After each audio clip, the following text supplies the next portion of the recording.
Hello everyone, it's Tess and today's tip is 443 and I'm looking at the idea of questions and trying to come to reasons why you fight the battle of trying to lose weight, or really why I need to stay engaged in this journey moving forward.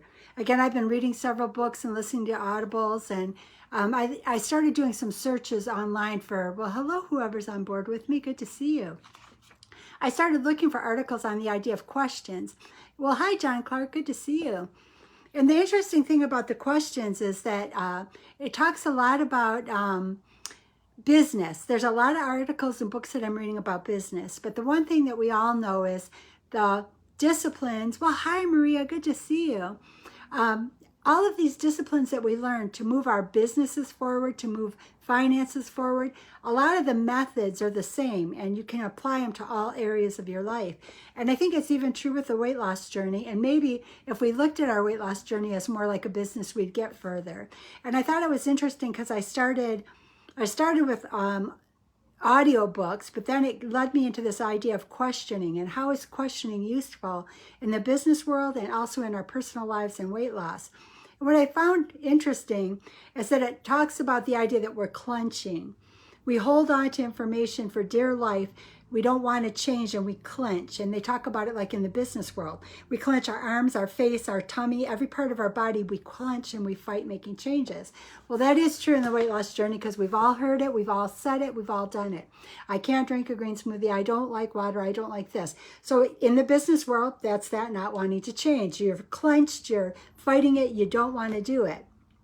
And it was saying that what happens when you do this is that your success or your fight, if you're going to find fight in this journey, makes you sick. So in the weight loss journey, what we do is we end up sick.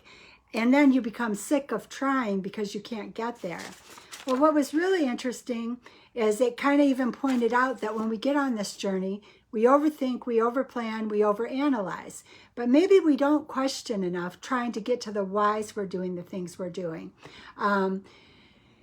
It says we need to, we know that a journey of 1,000 miles started with one step. And we know that we need to take one small step at a time. And maybe sometimes the idea is that we don't know which small step to take. And I think for each of us, the next small step to take may be very different. But what it kind of talked about is this power, this ability to question. I want to drink more water, but my stomach restriction doesn't allow me. And I'm not sure how far out you are, Maria, and I'm not medical, so I can't give medical advice. I know for me in the very beginning, I just carried water around with me all the time, and I just kept sipping. So it was almost a joke, but I've continually kept sipping. So I'm not sure how far out you are. And again, I'm not medical, so I can't give medical advice. But I work around things like if I get up to go to the bathroom, I put in a certain number of steps just to keep myself going. If I struggle with water, I make sure I have a water bottle with me at all times. In some cases, I've been known to set alarms every 5 minutes just to take a sip. I do remember, like when I was first out of surgery, again, for me, it's been almost 6 years. I did used to it seemed like every couple of minutes I was just drinking a couple of sips, whatever I could take. So I had to work with my body where it was at. I'm not sure if you'll find that helpful, but it is, we got to kind of figure out how we can work with what we have and maybe ask those questions. Is there somewhere else in the day that you can add water that you weren't? Or if the restriction is, if you're far out and it's really extreme, could there be some medical thing that you haven't followed up on or they haven't found yet? I think there are, and again, I'm not medical, but I've heard of things called strictures, and I'm not sure how that impacts everything, but it's worth checking into. And I found that when I was pulling the articles after the audio I listened to this morning, they talked about the powerful questions can be life-altering. And you want to keep questioning to engage yourself so that you can try to find a path or try to find maybe why you have a bad belief and why you don't want to move forward. And just, well, hello, I see a few more on, so hello and thank you for being here. And I know for me, I have to change something in my journey all the time. Who I am now is very different than who I was even when COVID started. Who I was when COVID started is very different than the person I was right out of surgery. who I was right out of surgery was very different than the person who went into surgery. And I've had to adapt and to change and to allow different habits into my life. Had I not allowed myself to try to experience life differently, I wouldn't be where I'm at right now. The first time that I went out of the gate and lost over 100 pounds, it all came back because I was afraid. I didn't look for different ways, and I automatically thought I couldn't succeed at it, and I didn't succeed at it, because that was kind of the first thing I had to overcome, is the thoughts that blocked me. And I worked really hard for a lot of months to get over that self-talk that was hurting me. Well, hello, Canada. So good to see you. You're just across the border. So hello, hello. They were talking about too, like when you're questioning, if you come up with a compelling why statement, it's a useful tool that'll align your efforts. And I thought that was something important to know, because the thing that's helped me the most is I have a love of learning. I've always had a love of learning. And I also have a love of words, or of books. So that helps me in the journey. And staying curious and wanting to know more has helped me to keep moving forward. And I hope for you guys, you can find that too. They did bring up the questions that can help you, like to brainstorm, because they're saying questions, one of the best tools, they said, is just just sit down with a sheet of paper and just write question after question after question after question after question. Don't answer the questions, just write a bunch of questions. And when you get done with the questions, you can kind of see, they said it will be very telling that you've brainstormed, and you might see a pattern. And if you're trying to come up with questions, these are the ones that we all know. Why, how, what, when, where, and who. You know, why am I fighting water? Where did I learn this? Who do I want to be? When do I want to change? What am I willing to do about it? Why do I want to do this? You know, maybe if you just keep writing these questions, it might help you to grab onto a reason why you want to change. And it says, get behind the assumptions. And I think by using those questions, you can get behind what your assumptions are, so that you can find out where your faulty logic is. And I know even myself, I have faulty logic. I have things that I've taught myself over the years that maybe aren't helping me. And I liked this idea of brainstorming a bunch of questions. And then if I see a pattern, maybe I can find out where I'm tripping myself up. And then again, you're going to want to follow up on it. Is it working? Is it not working? Like I talk about, for me with my AP, we have 3 things we work on a day. And I work on those till they become a habit. Once it becomes a habit, it's just part of my daily routine, and I'll add a 3rd one on. Now, if for some reason something happens and I lose that habit, then I have to pull it back on the list. But that's the way my success grows, is by just focusing on 1, 2, or maybe 3 little things to keep me moving forward. Well, hi there. Good to see you. So good. I have lots of friends on today. I appreciate you all so much.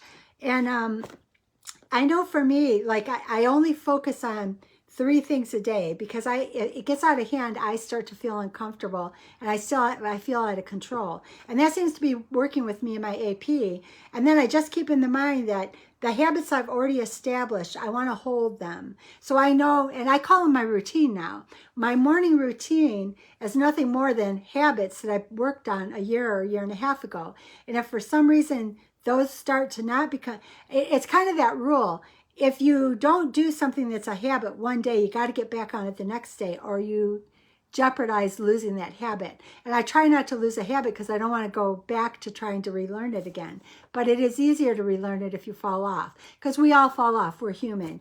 I adjust things. My steps I adjust. Oh, yes, yes. And my steps, I adjust them. When I went on vacation with my parents a couple weeks ago, we were on a driving trip. I knew that my steps were going to be limited. So instead of setting myself up to fail, I just simply went right into my little heart app, and I changed the number of steps a day. Then at the end of the day, I had a reasonable amount that I could go walk around the hotel or walk around a park we were in and get my steps to what my goal was for just that week. And the day I got back, those steps went back up to my 15,000 a day. And the kind of cool thing is, because I'm one of those people that looks at the numbers, I kind of calculate it for the year, and I am still over 15,000 steps, only because every once in a while you're over in steps. But it helped me to keep my routine, because once I have the routine, the next habit pops in about that. I look for another habit and I move forward. And that's really helped me a lot. I know for me that this journey is a forever journey, and it's a journey I'll work on every day. And I'll work on it every day because I like my life so much more now. I like being able to participate. Like I have a couple group coaching calls today. I love going to the masterminds and learning from people. I love the opportunity to maybe to work differently so that I can work in a way that brings passion to my heart. I love meeting all of you amazing people that have inspired me and have reached a hand back to help me up. And I hope in the same way I'm reaching a hand out to help you up. This is a beautiful life. And I used to live my life looking for and expecting the worst in everyone. And that was a self-worth and a self-confidence issue. And that was the first thing I worked on. And now that I've worked on that and I find myself in a place of feeling better, I realize that there's a whole world that I was afraid to look at when I had the door closed, when I was sitting unable to really participate at a BMI of 60. I am so grateful for the past couple of years of educating. I don't miss the cookies or the cakes. I don't miss the movies or there's only one series on TV that I ever even watch, and it's Outlander, and that's only because there's a whole story about how I worked in a bookstore and a woman cried because I wouldn't sell her the book because there are street dates we had to honor. And for a while, I actually communicated with the author, but I've lost track of her now that she's a very, very big woman, but not big woman, but she's an important woman. But what I found is that I kind of hid in my life at a BMI of 60. Now that I'm half the person I was, and I've started to live my life differently, and I've opened the doors, it's given me so many things to look forward to, so many things to get involved in, and so many things to be excited about. And if you're not finding that, I hope that you'll find ways to question where you're blocking yourself and open yourself up. I no longer miss or feel that I've been let down if I miss something on TV. Where I feel sad is if I can't go to events. And the funny thing is that I had my surgery so that I could live a life of experiences, so I could stop watching from the sidelines. And ironically, the first mastermind I attended was called The Experience. And it just, to me, tells me that I'm on the right path. There may be a few stumbles along the way, but with this amazing group of people and with the amazing mentors that Doc Vias introduced us to, the amazing mentor Doc Vias, as long as I keep moving down that path, if I stumble, there's somebody to reach out a hand, to ask for a hand up to get me back on the path sooner. So now I'm not at the start gate, afraid, scared, at a BMI of 60, not knowing where to live my life.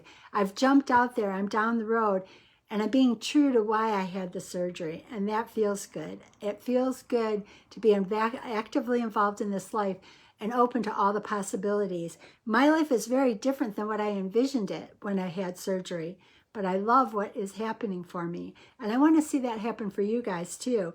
I don't know where everything's going to lead, but I'm open to keep myself walking down the path to see where I can take it. I always joke the Grim Reaper's going to have to chase me, and if I have any say about it, he will have to chase me. And anyone who wants to join me, I welcome you to join me, because this life is wonderful. Oh, and you know what? I honestly think that if I'm not honest to you, I'm not being honest to myself either. It's not easy every single day, but where I'm sitting right now is giving me so much hope and so much joy about where I'm leading to that hi, Mary Jo, good to see you. I am so hopeful, so excited, and I know that there are so many things to unfold that I don't even know about. I can't wait till I can go to the ranch. I can't wait till I can meet more people. I can't wait to see what is truly out there for me that was beyond reach and beyond vision before, and now is just starting to come into view. And I truly in my heart believe that that is an option for all of us. So I hope that if you're struggling, maybe sit down and ask bunch of questions yourself, see if you can find a pattern, and find that one thing to help you drill into what you can do to make your life better. And anything you think you can't do, And this comes back to something Doc V and Chris Nagel say a lot. Some of my biggest blocks were the things that I thought I knew that just weren't so. And when I let go of what I absolutely thought I knew, I was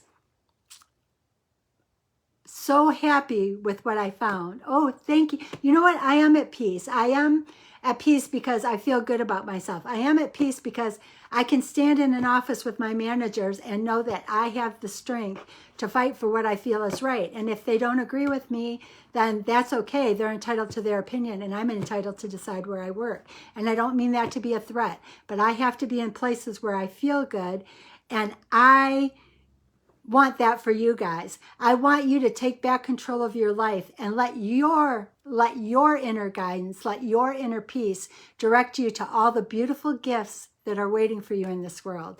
I wish you guys all the very, very best. I am always here for you. And let's make this next summer the beginning of a bunch of years of amazing. Let's sit down and ask the questions. Let's find that pattern. Let's make that change. And let's make our lives better and help everybody else find a better life too. Thank you so much. You guys are amazing. And I appreciate you more than you'll ever know. Thank you.